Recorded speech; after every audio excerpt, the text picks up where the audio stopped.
La nouvelle année arrive et on a tous envie d'atteindre nos objectifs. Ou pas. Des fois on a envie de rien, on n'a plus l'envie de réécrire une liste d'objectifs qui serait d'ailleurs sûrement la même que l'année d'avant. Et ça on y reviendra après. Perso cette année, j'ai pas vraiment réalisé ce que j'espérais. Je suis retournée dans mon lit en mode triste, encore à perdre des heures à regarder les réseaux sociaux. Ces derniers temps, je passe beaucoup trop de temps à ruminer, à tout remettre en question, à douter de moi et du coup j'avance à rien et je culpabilise. Mais je suis quand même contente de mon année. J'ai peut-être pas atteint les 100 000 abonnés sur YouTube, mais j'ai réussi à y être régulière pendant 2 mois. J'ai fait une vidéo à 32 000 vues et gagné 1300 abonnés en 1 mois. Ça peut paraître peu, mais c'était pas arrivé depuis 3 ans, ok? Bref, je dis pas ça juste pour raconter ma life. Ce que je veux dire, c'est qu'à chaque fois qu'il m'est arrivé quelque chose de positif par rapport à mes objectifs, c'était pas par hasard. J'ai remarqué que ça s'est produit à des périodes durant lesquelles j'avais un mindset bien précis, un véritable processus. J'ai donc fusionné chaque concept qui m'a été utile cette année et j'en ai fait mon guide pour réussir en 2024. Ce guide, je l'ai nommé la méthode Pinax. En toute modestie. Donc chaque semaine de janvier, guys, je vous posterai une vidéo présentant un concept de ma méthode. Ces vidéos pourront même te servir de rappel tout au long de l'année. C'est le but. En gros, je vous partage mon plan pour réussir cette année, quoi. Parce que cette année, les gars, je vous le dis, hein, tenez-vous prêts. Voilà, c'est dit. Assez blablaté, commençons avec le premier concept de la méthode Pinax, savoir quitter le cercle vicieux. Pour cette première vidéo, j'ai décidé de parler du cercle vicieux de la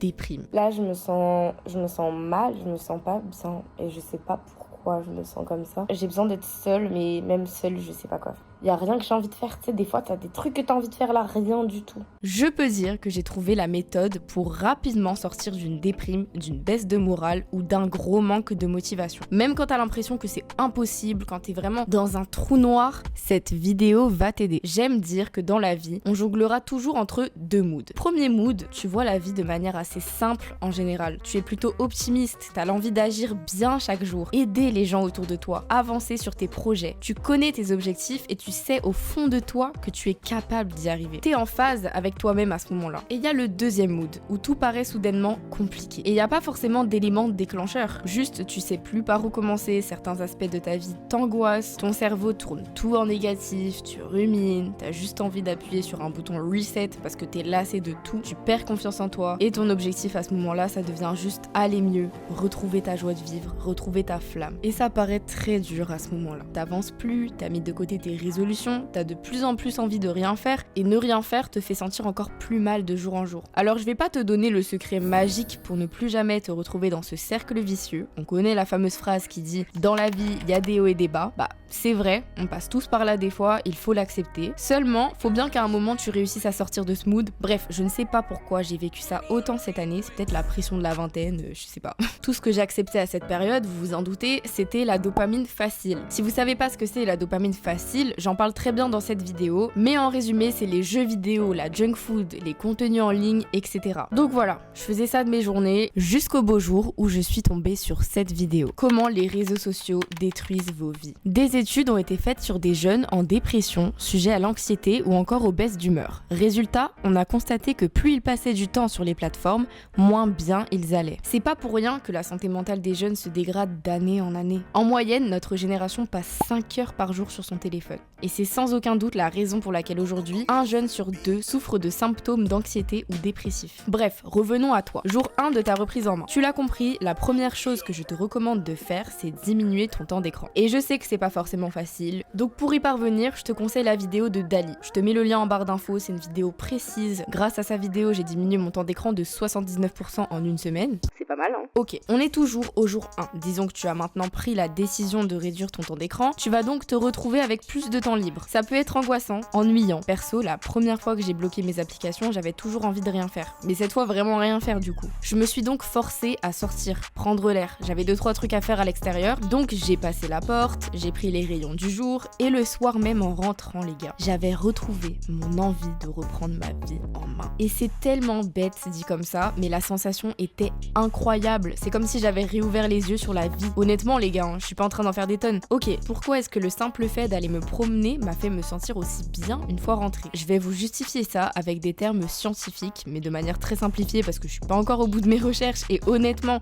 je trouve ça passionnant, hein, mais c'est très complexe. Avec donc la tyrosine Et la tyrosine, rappelez-vous, donc je vous ai parlé tout à l'heure de phénylalanine tyrosine. Bon, je vous résume. La neuroscience, c'est le fonctionnement de ton cerveau. Vous le savez ou non, notre cerveau est composé de 4 principaux neurotransmetteurs. Parmi les 4, on trouve la sérotonine et la dopamine. Et ce sont ces 2 neurotransmetteurs qui sont responsables de notre bonheur. Tu as besoin des 2 pour retrouver la motivation. Donc là, on pourrait se dire ok, donc on peut continuer à être sur nos téléphones et manger du sucre pour avoir de la dopamine et être heureux. Mais non, parce que la dopamine que nous procurent ces activités, elle est cheap. Le plaisir est éphémère. Donc pour cette deuxième étape, en cette première journée de reprise en main, tu vas vouloir combiner des activités favorisant la production de sérotonine avec des activités favorisant la production de dopamine qualitative. Par exemple, pour la sérotonine, tu peux faire une promenade à la lumière du jour, faire du coloriage, passer du temps avec tes proches, faire de la lecture et bien d'autres. Et pour la dopamine qualitative, tu peux réaliser des petites tâches rapides, du genre faire la vaisselle, cuisiner, réorganiser une pièce. Tu peux aussi écouter des sons qui t'ambiancent ou encore faire un peu de sport. Donc si t'es étudiant ou que tu as des horaires de travail la journée, fais ces activités-là en rentrant et tu verras que tu te sentiras tellement mieux. Faire ces activités au lieu d'être sur ton téléphone ou sur Netflix, c'est ce qui va te permettre de retrouver l'envie d'avancer vers tes objectifs. Et surtout, ne te mets pas de pression par rapport à ça. Je m'explique. Perso, je me suis déjà sentie mal de faire ces activités au lieu de travailler directement pour mes projets. Mais maintenant, ce que j'ai compris, c'est que j'ai pas à me sentir mal de faire ça, parce que si je l'avais pas fait et que je m'étais forcée directement à écrire un script ou à tourner une vidéo par exemple, j'aurais pas réussi, n'ayant pas le moral pour ça. Faut pas oublier que la santé mentale est ton arme infaillible pour réussir dans n'importe quel domaine de ta vie. Si t'as pas la santé mentale, t'as pas les idées claires, tu broies du noir, tu vas nulle part. Donc ton premier objectif devrait toujours être d'entretenir cette santé mentale. Donc ne culpabilisez jamais de faire des choses qui vous font du bien au détriment de vos objectifs. On est dans une société de performance qui nous dit toujours d'avancer, d'aller plus loin,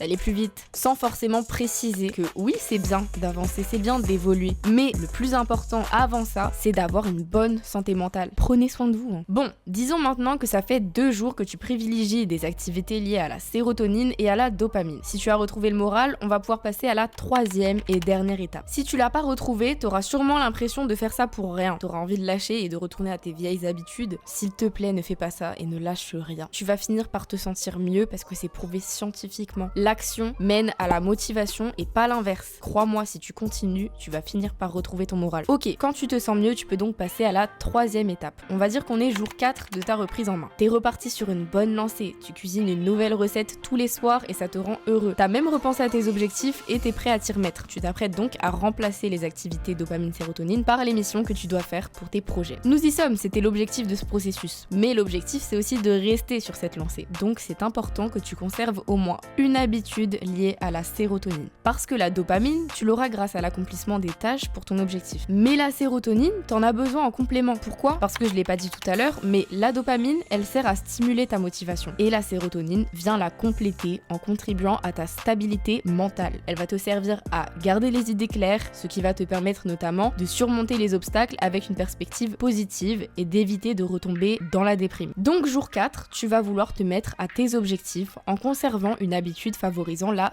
sérotonine. Par exemple, si ces derniers jours t'as fait des promenades et t'as kiffé faire des promenades, continue à faire une promenade quotidienne. Cette promenade sera ta source de sérotonine et fera en sorte que ton humeur soit stable. Moi personnellement, je me suis créé une morning routine de 30 minutes dans laquelle je pratique la gratitude, j'écris dans mon journal et je fais de la méditation. 3 habitudes qui favorisent la production de sérotonine. J'aime bien l'appeler ma petite routine du bonheur. Grâce à cette morning routine, j'évite de retomber facilement dans la déprime. Même si, comme je l'ai dit en début de vidéo, je ne suis pas sûre qu'il y ait un secret pour ne plus retomber dans la déprime. Dans la vie, il y a des hauts et des bas, des ups et des downs, et j'espère que cette première vidéo de la méthode Pinax t'aura aidé à surmonter un down. Maintenant, il y a d'autres choses importantes pour ton année et qui viendront en complément de cette vidéo. Par exemple, un plan d'action, sans quoi tu ne pourras pas atteindre tes objectifs cette année. Ce sera sûrement du coup l'objet de la prochaine vidéo. En attendant, je vous souhaite d'excellentes fêtes, profitez du moment présent, prenez soin de ceux qui vous entourent et on se retrouve la semaine prochaine pour un deuxième concept de la méthode Pinax.